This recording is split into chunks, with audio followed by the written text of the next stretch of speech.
Well, good afternoon. This is Dave Jones with Storm Center Communications and GeoCollaborate. This is a Monday, August 28th, 2023 update on Tropical Storm Idalia. We've been monitoring Idalia all morning, and this particular satellite loop that I have going on here is a combination of two things. It's the visible satellite picture where we can see the clouds, but we can also see the sea surface temperatures. Both of these are coming from the GOES satellite, NOAA's GOES satellite. It's a geostationary satellite orbiting 22,300 miles up above the Earth. And what I've been seeing over the last several hours is pretty impressive development. You can see some very strong thunderstorms really flaring up close to the center of the storm. And so this could mean some fairly rapid intensification of Idalia. Currently, Idalia has 65 mile per hour winds, but we could see that increased over the next several hours. And Idalia is forecast to become a hurricane by later this afternoon or early this evening. So I'd like to widen out a little bit, and I'll show you what I mean. Let's take this full screen first so we can just show you what it looks like. So there's Idalia, and it is just over extremely warm sea surface temperatures. Sea surface temperatures in the upper 80s in most locations in the Caribbean and in the Gulf of Mexico. In some areas in the Gulf of Mexico, it's at 90 degrees or higher. But I want to put on, widen out a little bit here, and I've added on the infrared satellite data along with the visible satellite data, and you can see two major features going on. This first one, that is moving around, spinning very fast over in the Atlantic is Hurricane Franklin. Hurricane Franklin is a Category 4 hurricane. It's not going to be directly impacting the eastern United States, except for strong swells and large waves, which would manifest themselves during the day today into tomorrow, Wednesday, and Thursday, all along the East Coast. There's a high rip current danger on the Outer Banks of North Carolina, and those rip currents are going to extend to the Maryland, Delaware, New Jersey, New York, even southern New England beaches, and also down to South Carolina, Georgia, and Florida. Franklin is a major hurricane, thankfully not going to directly impact the United States with its wind and rain. However, if we look down to the southwest of Franklin, we're in the Caribbean Sea. This is Idalia. And look at this red. This is why I put the infrared satellite image combined with the visible. Look at this area of red that's really blowing up rapidly. This could be the initial stages of rapid intensification for Tropical Storm Idalia, and I wouldn't be surprised if the next update that I do later on today will be talking about Hurricane Idalia. Some of the outer bands of Idalia you can see are kicking off showers and some storms even off the coast of Tampa and St. Petersburg. So it's going to be kind of a cloudy, showery, kind of tropical, gusty wind sort of time between now and the time Idalia is forecast to make landfall early on Wednesday north of the Tampa Bay area. So let me take you back over to GeoCollaborate and show you what's going on. You can see the wind field in Idalia. These are the extent of tropical storm force winds. Inside this circle are winds of 50 knots or greater. And then once Idalia becomes a hurricane, we'll start to see orange or yellow colors of hurricane force winds. But this is the current National Hurricane Center forecast. This cone does not depict an area of damage. Do not think of the cone as a damage path. I'm going to zoom in here a little bit because I also have displayed storm surge, expected storm surge levels. And this is interactive in GeoCollaborate. I can click here and see that there's a storm surge forecast of 4 to 7 feet in the Tampa Bay area. That includes Clearwater. It includes St. Pete Beach, St. Petersburg, Pass-a-Grille, all those areas that are up and down the coast here around Clearwater and north. And then when we get into the red area here, or even the northern orange area, we're talking 6 to 9 feet of storm surge expected.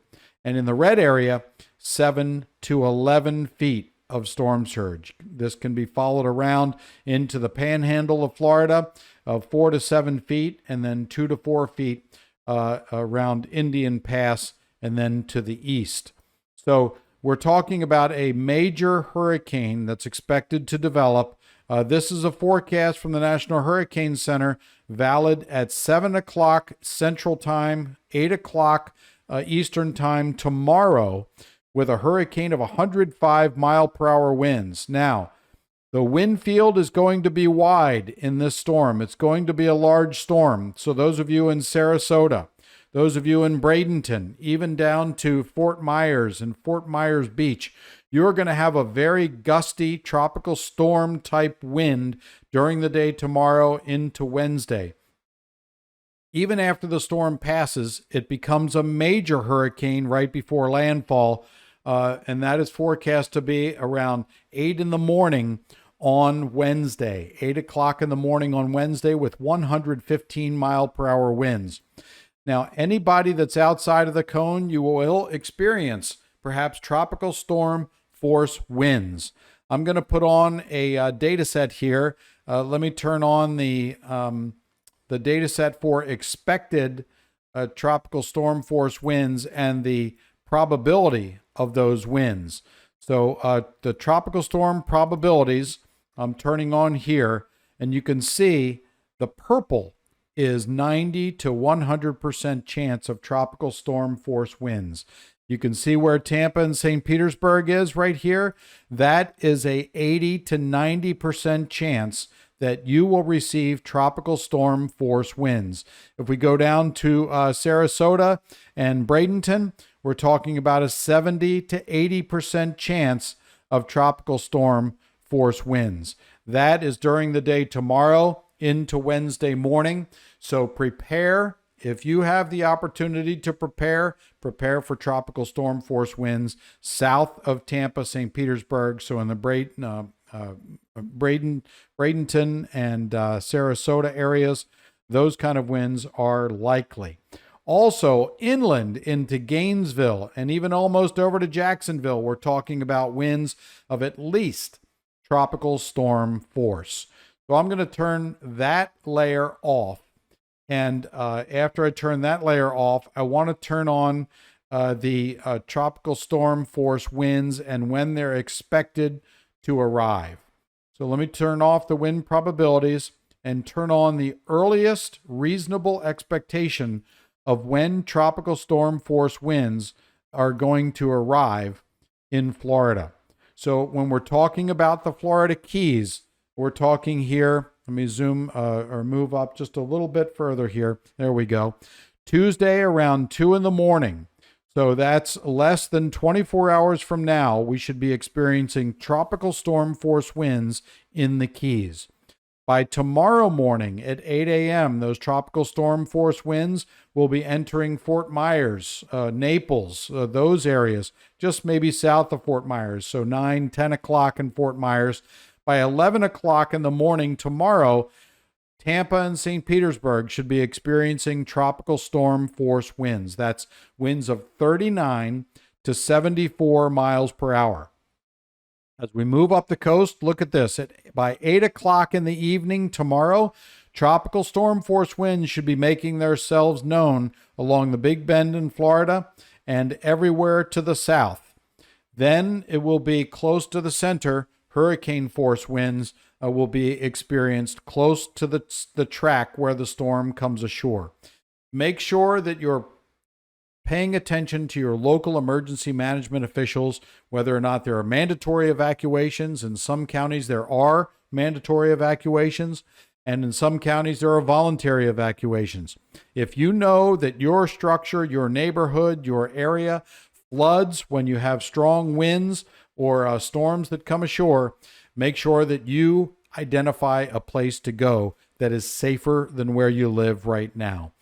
Make sure it's higher in elevation and a sturdy building. So this is what it looks like for the arrival of tropical storm force winds for what's expected to be Hurricane Idalia. We're going to have another update for you later on today. And when we have that update for you, we'll have more details as well as for the expected arrival of those tropical storm force winds. And we'll show you any updates in the tidal surge, the storm surge forecast from the National Hurricane Center. So this update is produced for the All Hazards Consortium, the sensitive information sharing environment. One thing that I wanted to do is also display, I'm going to turn on the expected rainfall forecast, the rainfall forecast. So let me turn off the expected winds, and I want to turn on the rainfall forecast for you. So I'll turn off the winds, and I'll go to the Weather Prediction Center in College Park, Maryland, and I will turn on the 3-day excessive rainfall forecast. That is what this looks like right here. So this expected 3-day rainfall forecast shows any area in yellow or red, there is a moderate to high likelihood of flooding rains. Wherever bands set up in this tropical scenario, we could have flash flooding rains of 2 to 3, even 4 inches in just a couple of hours. And you can see it extends all the way from Florida through Georgia into South Carolina, North Carolina, even into southeastern Virginia, and parts of southern Maryland could see flooding rains from Idalia moving up the coast and then out to sea. So we'll certainly keep you posted on this, and I will keep you posted with another update later on today, probably around 7 or 8 o'clock this evening, as evidence is now showing itself in satellite imagery that Idalia is starting to intensify, and perhaps intensify rapidly. We'll talk to you again later on this afternoon or early this evening.